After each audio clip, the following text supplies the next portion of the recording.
Қайырлы күн, әріптестер. Қалдарыңыз қалай? Жазғы демалысты қалай өткізудесіздер? Жалпы бұл каналда мен сіздермен педагогиканың қыр-сырларымен таныстыратын боламын. Жалпы біз бүгін сабақтың үстінде қолданылатын психологиялық әдістер жөнінде әңгімелесетін боламыз. Бірінші, психологиялық ахуал дегеніміз не? Осы сөздің мағынасын ашып алайық.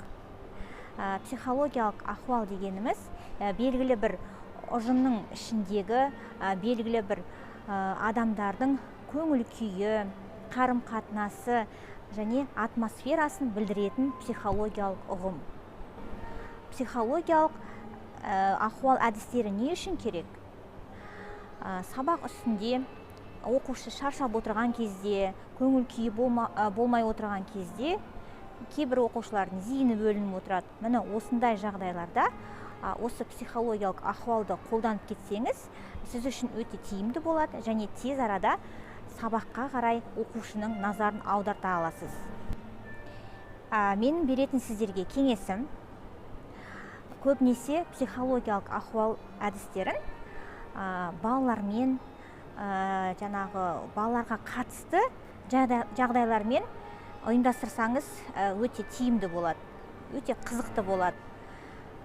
Енді өзімнің тәжірибеме келетін болсақ, мен мынандай психологиялық ахуал әдістерін сабақтың үстінде қолданамын. Мен өзім ағылшын тілі мұғалімі болғандықтан, көбінесе ағылшын тілімен байланысты қылдырып ұйымдастырамын. Немесе көп жағдайда балаларға байланысты іс-әрекеттермен байланысты әдістерді ұйымдастырып тұрамын. Енді бірінші менің әдісім who I am, яғни мен кіммін деген әдісі. Бұл әдісті мен қолданбас бұрын, 2-3 сабақ бұрын оқушылар туралы қызықты ақпараттарды жинап аламын. Сол ақпараттарды мен осы who I am әдісінде қолданамын. Бұл әдістің мақсаты оқушылардың назарын сабаққа аударту, тез арада сабаққа деген қызығушылықтарын арттыру және зейіндерін тек қана сабаққа бағыттау. Енді бұл әдісте көбінесе мен кез келген бір оқушыны алып, сол оқушы туралы ақпарат беремін. Ол оқушының жаңағы қызықты хоббиі болса, хоббиін беремін, сүйікті тамағы болса, сүйікті тамағын беремін. Сол сияқты бір кішігірім ақпаратты беремін. Ал отырған оқушылар сол ақпаратты оқып, өздері қай оқушы туралы айтылып тұрғанын шешу керек. Мінекей бұл жерде бала қызығады, ойланады және зейіні тек қана жаңағы ақпаратты шешуге арналған болады. Келесі әдіс ол voice, дауыс деп аталады.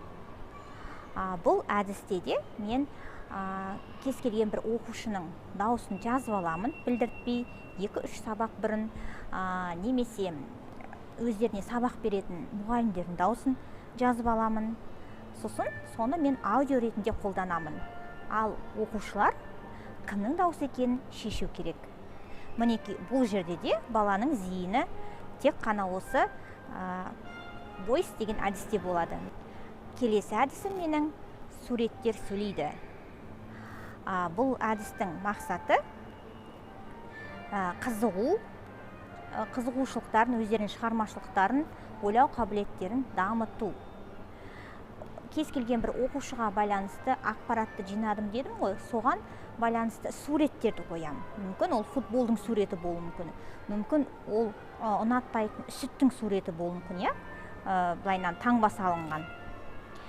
Сол суреттерді беремін. Сол суреттерге байланысты оқушылар кімге байланысты айтылғанын табу керек. Мінекей бұл жерде де бала, жаңағы үндемей отырған бала, белсендемес отырған бала қызығады. Менің сабағымда өте нәтиже берген осы әдістер. Егер сіздер осындай менен видеолар күтсеңіздер, маған тіркеліп кетіңіздер. Комментарийге сіздерді қандай тақырыптар мазалап жүр, немесе менің келесі видеоларымда қандай тақырыпта түсіргенім дұрыс, сол комментарийге бәрін жазып кетсеңіздер. Істеріңізге береке тіледім. Сау болыңыздар.